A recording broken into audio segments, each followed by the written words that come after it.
In a quiet suburban neighborhood, the tranquility was often shattered by the clamor emanating from an old garage at the corner house. This was the workshop of Felix, an irritable character with little regard for social norms or rules. Felix had taken over the garage from his father and transformed it into an unauthorized auto repair shop and metalworking studio. Day and night, the sounds of clanging metal and revving engines echoed through the streets, disrupting the peace of those who lived nearby. Frustrated by the constant noise, the neighbors banded together to address the issue. Despite numerous complaints, Felix seemed oblivious, continuing his operations as if he were a law unto himself. He would work late into the night, his voice booming as he chatted with passers-by, further disturbing those trying to enjoy the serenity of their homes.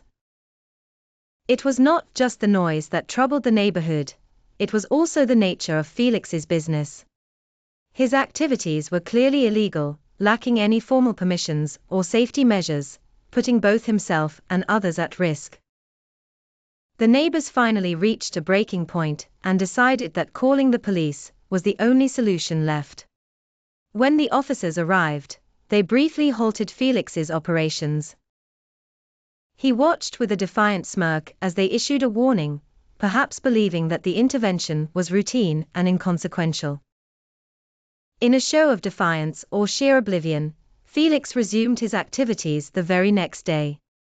The noise and disturbances returned, unabated and as irritating as ever. Felix seemed completely indifferent to the havoc he wreaked on his neighbors' lives, as if he couldn't comprehend the impact of his actions. It was as though the concept of community respect was foreign to him.